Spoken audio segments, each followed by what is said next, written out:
Hi, this is Miss Leland, and today's learning journey is about the characteristics of life. So our aim for this presentation is to be able to explain the characteristics of life. I would like to let everyone know right ahead that I teach using the Miller and Levine biology textbook, the one with a parrot on it, and it lists 8 characteristics for living things. If your textbook for 10th grade biology is different than that, it will list different characteristics of living things. I also teach out of a Campbell book. It lists other characteristics of living things. Biology is a lot of gray.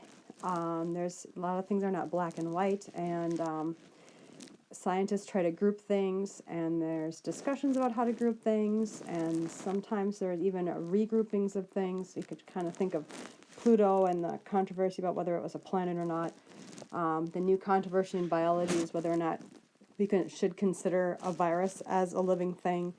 It is missing a big component or a big characteristic of life, and while we're going through this PowerPoint, maybe you can, if you know anything about viruses, you can give that a thought. But because of evolutionary history, scientists are starting to wonder if we shouldn't include viruses as living, but some scientists would consider it not living. And when we get done with the presentation today, using these sets of characteristics, we can revisit the virus piece. Okay, I always like to start out with a true-false question, kind of get your brain going. I already did introduce the whole virus concept, which is also something that we should be thinking about while listening to this presentation. But the true-false I want you to think about for a minute is whether or not breathing is a requirement for life. So do living things need to breathe? And we'll get back to that later. So it's one of those things, like I said, to keep in the back of your mind when we're going through the different characteristics of living things. And if you have a different textbook with different characteristics, this is also something that you could think about as well. Okay, pretty straightforward. Biology, definition: the study of living things or the study of organisms. Just thought I needed to get it out there so everyone has a clear definition of what it is. This reminds me of my favorite Gary Larson cartoon, which is with the 2 aliens and the astronauts in the jar, which you see on the right-hand side. It still cracks me up because as a kid I'll remember sticking insects in jars and shaking them up to see if they would fight. And now I'm a biology teacher, so if you're in the habit of doing that, I suggest you stop unless you too want to become a biology teacher. I'm just saying, it's something to think about when you put insects in a jar and you shake them, to have a long thought about where that is leading you to in your future.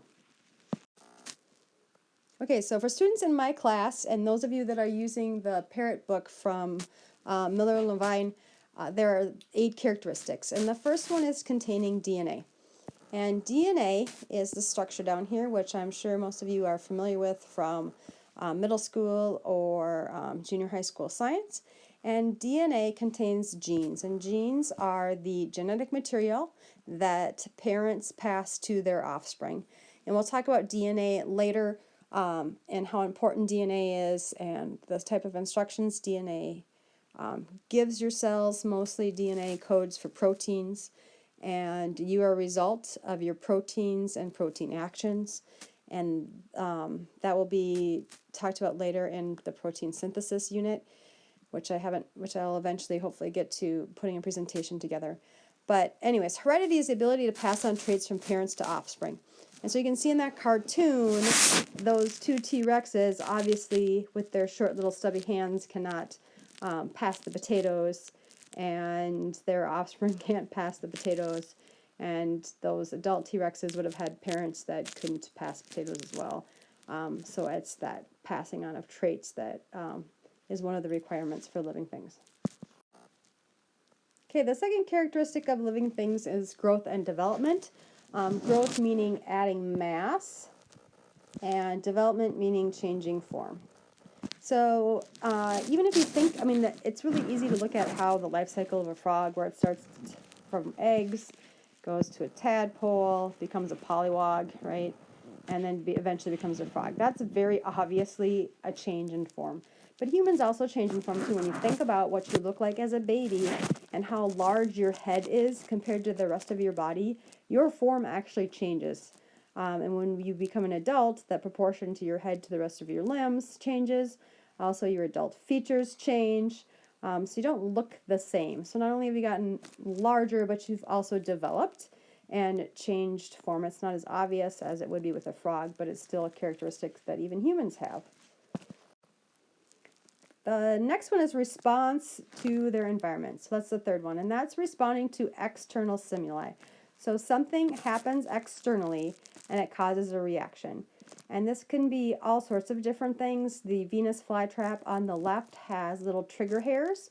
And so when the trigger hairs are hit within a certain number of seconds apart, and I believe they have to hit 3 times, that stimulus will cause that Venus flytrap to close up, and it will use that fly not as a food source, but as a source of fertilizer. So Venus flytraps live in environments where there is no nitrogen and phosphorus and other types of things you'd find in fertilizers, not in the soil, so they have to get it from the insects, but they get their energy, they actually get their energy from the sun. They get their nutrients, like fertilizer type nutrients, from the insects that they eat. The Gary Larson cartoon on the right has to do with sneezing. So when you sneeze, you are responding to your external environment. Some people sneeze in response to the sun. Sometimes you will sneeze in response to dust particles or other things in the air. If you happen to be a dragon, sneezing can actually be apparently a pretty cool thing. Okay, the fourth thing our book talks about is reproduction. And that's the process where organisms make more of their own kind from one generation to the next. And before we talked about with reproduction, the book listed DNA as sort of a separate thing, but they kind of go hand in hand. I think they're related. A lot of these things you'll find are actually intertwined, and we'll talk about that at the end here. But there's 2 different ways for reproduction to happen. One is sexual, where you have 2 parents. And what you're seeing on the left is this really cool picture that was actually, it's a photograph that was taken of an egg, which you can see on the outside here. And all these things that are streaming off of this egg happen to be sperm that are coming out. So that's an actual picture. I find it to be very fascinating, so I put it on there. Well, some organisms don't need 2 parents. Some just need 1, and that's called asexual reproduction, where you have just 1 parent. This up here, this green thing, is called a hydra. It's doing something called budding. So this right here is the new little hydra that's being formed off of the parent, which is the rest of this. Okay, so that's the adult hydra, and this right here is called budding, and it's creating a new hydra asexually. Amoebas do this as well. Okay, so they're single-celled organisms, and they just create more of their kind by dividing. The 5th characteristic of living things that we're going to talk about is maintaining something called homeostasis. Homeostasis. So if we break up that word, so the word biology, bio means living, ology means the study of. So I would like to break this word down as well so that it's not so confusing to you. So the word homo means same.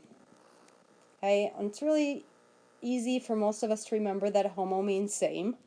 And stasis has to do with state. So homeostasis is same state. And that's when you want to maintain a same state or a stable internal condition. Okay, so when it is hot out, you sweat. Why? Because you want your body temperature to go down. If it's cold, you shiver. Why? Because you want your body temperature to go up. The other thing with maintaining homeostasis, which is on this Gary Larson cartoon on the left here, is your body also wants to maintain the same balance of water and salt in the system, which is why when you get dehydrated, you have a strong urge to get a drink. It's also why if you're stranded in the sea, you don't want to drink salt water, because you will disturb your stable internal conditions and cause imbalance. You will not be in homeostasis anymore. Later we're going to do a unit on looking at osmosis and cell transport to talk more about homeostasis, but making sure internally, not just shivering and shaking and getting warm and cooling off, but actually internally there are lots of things that you do to maintain homeostasis. All right, so the next one is metabolism, and I'm giving you the quick, easy 10th grade biology version of metabolism because it's actually a really complicated process, and we're just going to simplify it down to chemical reactions that occur in organisms when they obtain and use energy, and they use that for life processes. So it's a process of getting the material that you need for energy, breaking it down into energy. It's also the process of any kind of really chemical reaction that occurs in your body, whether it be creating waste products or creating tissues or all sorts of things. We're going to simplify it by really talking about two main ways of obtaining energy as a source of metabolism for the sake of what we're doing here in my 10th grade class. We're not going to get into any more detail than the next slide. Okay, as I said earlier, we are really going to take metabolism and we're going to narrow it down into something really, really small. So for the sake of my class, we're just going to look at the portion of metabolism in terms of obtaining energy and not look at all the other stuff that was sort of shown on that diagram on the slide before. And for the purposes of my class, we're going to look at the two different ways that organisms get energy. One is through photosynthesis, okay? Photo meaning light, and synthesis meaning put together. So I'm going to say that again. Photo means light, and synthesis, synthesis is a really good word. If you don't know what it means, I would write it down right now and remember it. It comes up often in my class, but synthesis means to put together. So when you synthesize music, you're putting together music.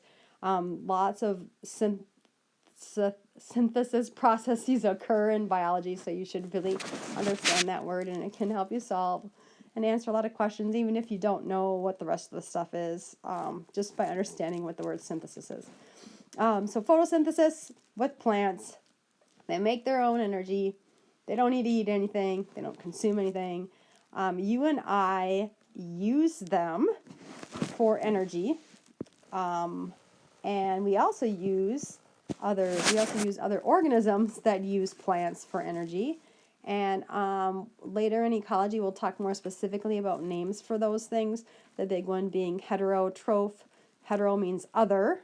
Like we said before, homo means same. Hetero means other. So homeostasis was same state. Heterotroph is other energy, meaning getting energy from an organism other than oneself, or different. And then we'll get back to that again in ecology, but I just sort of want to start throwing some of these words out and help you put some things together that will help hopefully later in the rest of the school year. Okay, the seventh one is evolution, which actually happens to be my favorite. And evolution has to do with populations. So a characteristic of living things. With evolution, we're talking about populations of living things changing over time. So this diagram over here just shows a portion of history in which horses came to be. Okay, horses were not like horses are now. A long time ago, they looked more like this. Okay, over the course of time, mostly due to influence of the environment, and later I should be doing some presentations on evolution, organisms change over millions of years, especially through a process called natural selection. I really like Gary Larson's cartoon here. I think it's kind of funny. Natural selection is called survival of the fittest, and so we see these wolves here trying to figure out which sheep is not the fittest, which would be the easiest one to catch because it would have some kind of flaw to it. And later, like I said, we'll talk more about evolution. But evolution is just populations changing over time. They don't look the same today as they did in the past.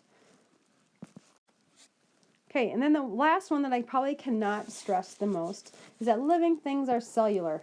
Okay, they're either one-celled, unicellular, or they multicellular, which means many cells. So right here, I have something called a paramecium. It is a one-celled organism. So that's it. That's all it's got. There's nothing else. We looked at an amoeba earlier. That's single-celled. We also, you and I are many-celled or multi-celled. Over here, these are our red blood cells. This right here is one of our nerve cells. So there's some sort of cellular organization of some sort that occurs, and this is an area that for some scientists are causing some controversy. And as far as 10th grade biology goes, this really is the keystone to determine whether something is alive or not. If you are cellular, all those other 7 things happen. Okay? If you're cellular, you're going to, and here's where I wish I would have had a sheet of paper and have this written down in front of me, but I don't. You're going to respond to stimuli. You're going to maintain homeostasis because that's what your cells will do. Your cells are going to contain DNA. That was the first one that I just forgot. Your cells are going to, here's where Miss Leland has to try to remember what I just talked about a little while ago, and it's kind of late at night.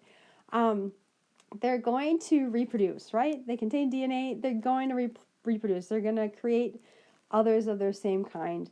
And so a lot of those things, those things can't happen without cells. Scientists right now, though, like I said, are looking at viruses, and viruses might be considered an exception to this. I'm not quite sure yet what scientists are going to decide in the scientific community, but pretty much if you're made of cells, you're living. And in fact, later when we do a unit on cells, we talk about the cell theory. It says that all living things are made up of cells. So cells is the number one top priority in terms of determining whether something's alive or not.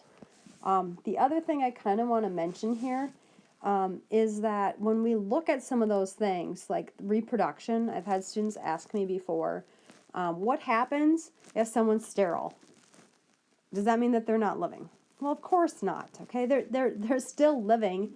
So just because an individual cannot have offspring does not mean that they're not alive. But as a population as a whole, can that entire species reproduce? Yes. So we do kind of look at species in terms of things like reproduction.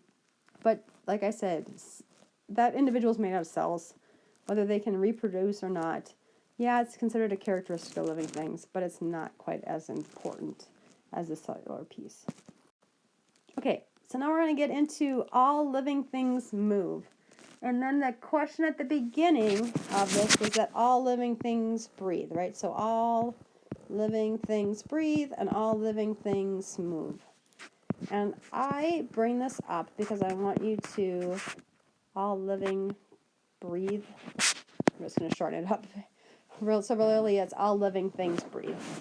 And I brought this up because I find that a lot of 10th grade students become very human-centric. Meaning when you think of whether something's alive or not, you compare it to yourself. And we move. The definition of whether a plant moves or not is sort of up for debate. Do they respond to stimuli, which can cause them to grow in a different direction? So if you want to define movement as that, you can.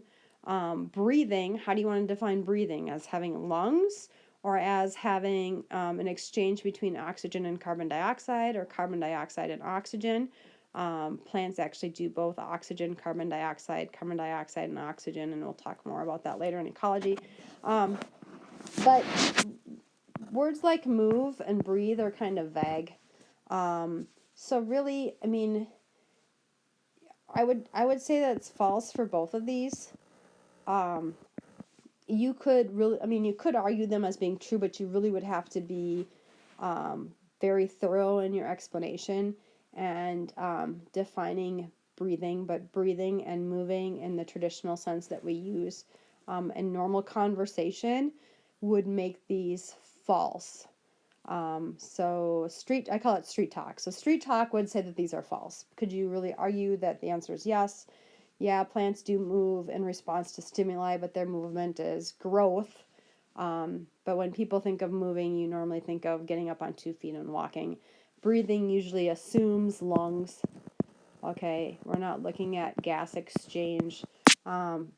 Insects don't have lungs. Plants don't have lungs. So really, what is our definition of breathing? But like I said, I put it out there so that you look at things not just from a human perspective, but from a all living things perspective, whether they be plants or earthworms, which are not insects, or fish, or any of those things. They should have all those characteristics. And these ones, like I said, they're vague on purpose. And using street talk, I would say that you would say that they're false. Could you argue with me otherwise? Yes, you could, but you really would have to be specific with your verbiage. Okay, a little bit of review, a little bit of let's think about what we talked about. I always suggest that you pause so that you have a chance to think about it and then push play again, because thank you, technology, we can do that. So the first question is, an organism that shivers when it's cold is exhibiting which characteristic of life? Something called the universal genetic code, growth and development, reproduction, homeostasis, metabolism, or evolution. Why don't you push pause, figure out what you think your answer is. I suggest you do that. No one's around to know whether you get it right or not, and then push play again and we'll talk about it.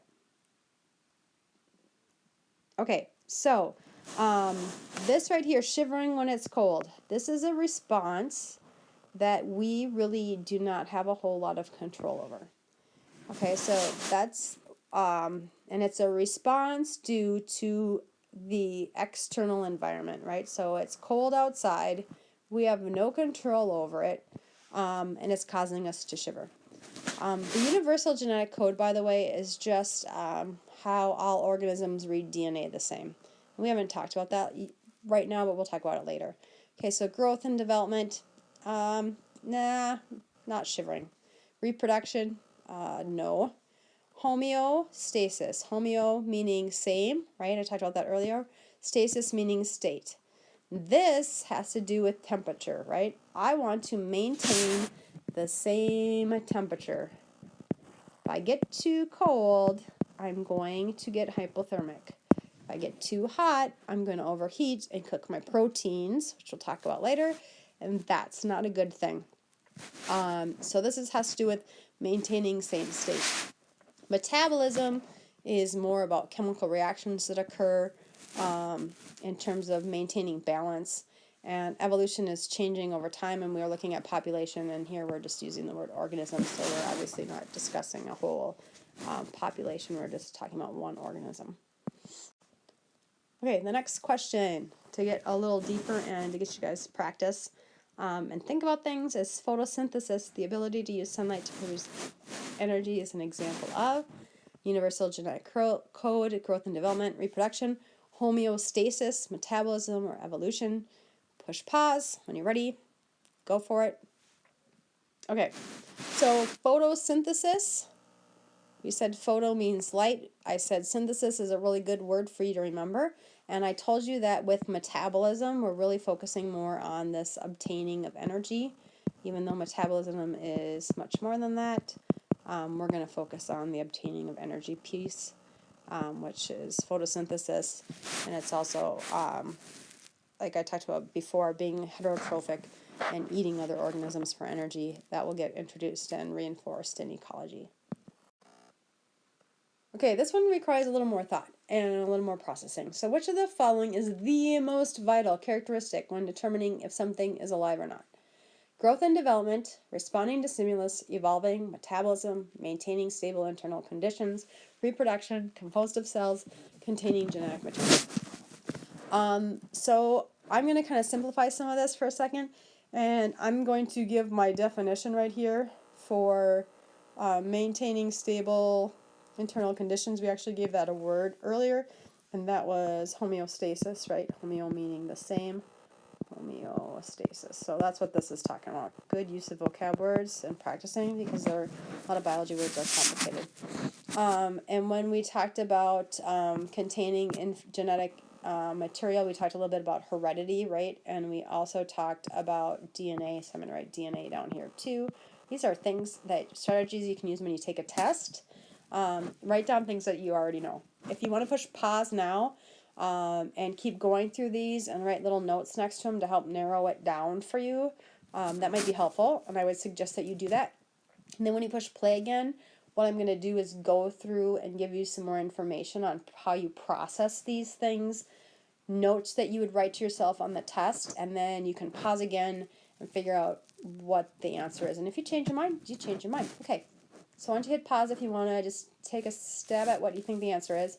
Think about why you think that's the answer, and then, like I said, I'll define these things a little more, give you a little more guidance, and then have you pause again to ponder whether or not your answer is correct. Okay, so hopefully you paused. If you didn't pause, pause now and then start again. So here I go. I'm going to talk about things. So growth and development, we talked about that, right? So growth and development is just getting bigger, changing forms.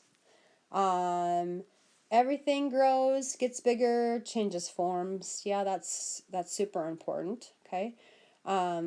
Then we talked about responding to stimuli, and that's also important because that's things like sneezing that I talked about earlier before, right? And shivering. And if we didn't do things like shiver, and we didn't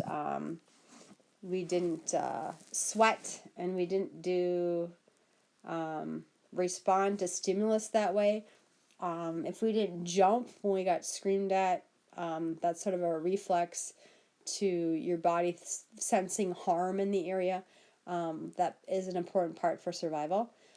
Evolution is really vital, especially when we look at that Gary Larson cartoon where those wolves were trying to determine which sheep it was going to eat. So if you are not the fittest individual, you are not going to survive, which means you're not going to reproduce, which means your population as a species is going to change.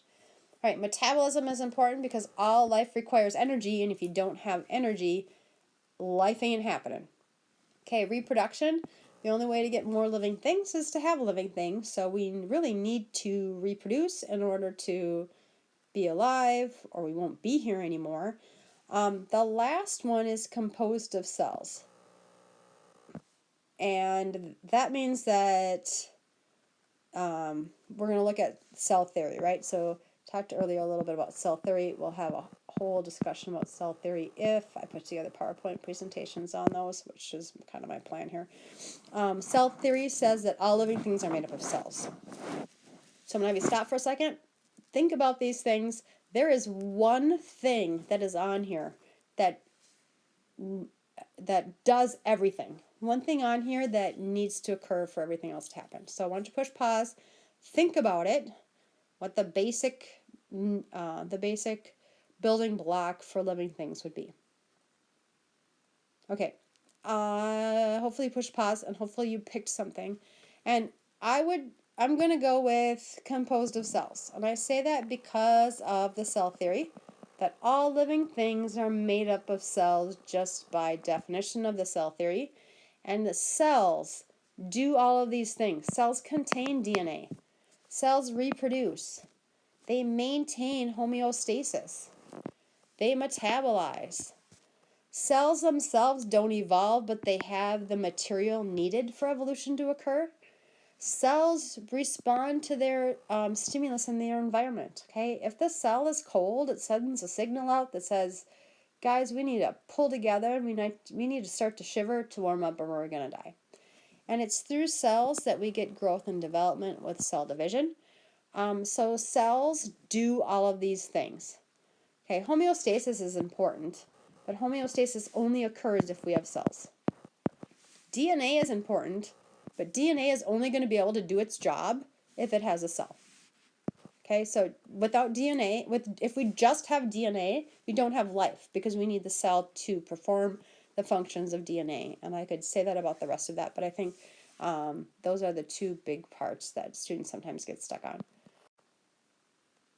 Okay, so we just talked about this earlier, right, about being human-centric, that breathing is not a requirement for life, especially if you're using the regular definition, street talk definition of what breathing is. And just one more time to remind you to step outside the box and think about things like insects. They don't have lungs. Insects do not have lungs. Plants don't have lungs. is how are we defining breathing? These are all important things to know in biology. And if you have an essay question and there's a question like this, you really do need to define what the heck you mean by breathing and not just say yes or no. Breathing is, it isn't. You need to say breathing by definition assumes that we have lungs, or you can say breathing by scientific definition can mean oxygen carbon dioxide exchange, in which case that is a requirement for life. But those are things that you need to make sure you include in any type of essay question that you would have. All right, things to ponder, because I really want you to dig deep about characteristics of living things. And like I said before, different textbooks list different things. There's lots of overlap between a lot of these, and there's lots of things that have in this book have been smushed together that you could tease apart into separate characteristics, and that's done in other books.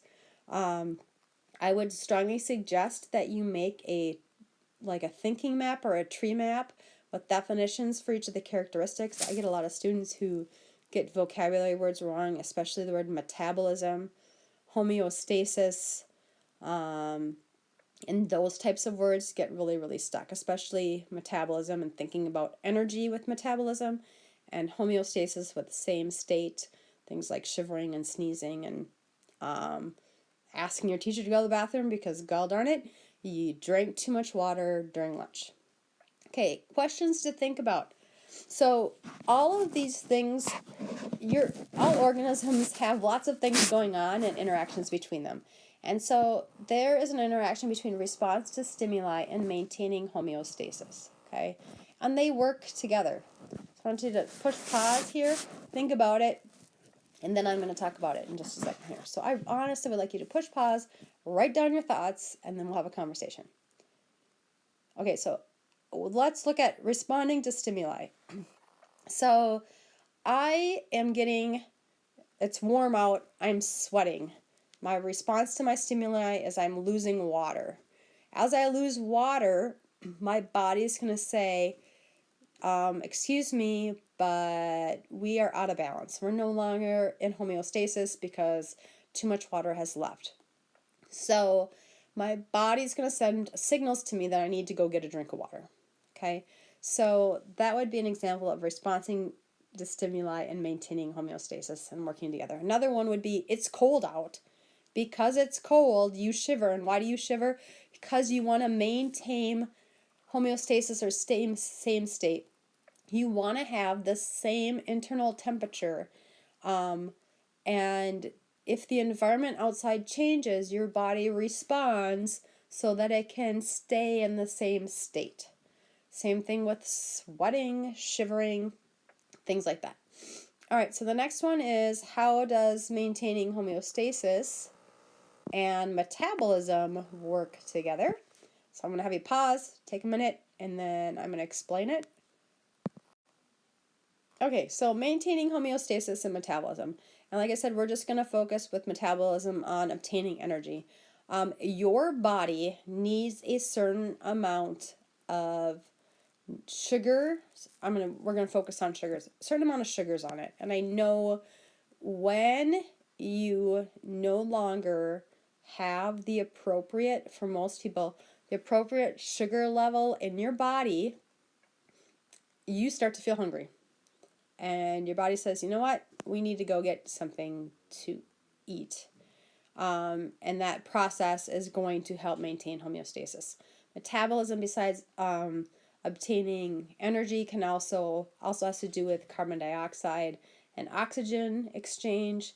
And so maintaining homeostasis is having the same amount of oxygen and carbon dioxide in your blood at all times. And that is also a piece of metabolism. So the process of, if you're exercising, you are changing your metabolism. You are getting homeostasis out of whack by increasing your temperature and by sweating, by using up your sugar. You have all this metabolism that's going on, and your body is going to give you signals like, okay, we exercised a bunch. Now you need to get something to eat. When you exercise, you get thirsty. So a lot of these things overlap with each other. Well, that's all I have for this learning journey. I hope it was helpful. And for my students, I hope that you actually watched it and come to class with questions that I can answer for you so we can do our assignment during class and look at some examples of characteristics of living things. All right, well, I hope you have a good rest of your day and a good rest of your, actually, I hope you have a good rest. Make sure you get enough sleep before you go to bed so you can maintain homeostasis, right? Maintain the amount of sleep that you need to have so you can get your metabolism in whack, your response to stimuli. Man, if you're feeling tired, take a nap. All right, we'll come back and talk to you later. Have a good rest of your day.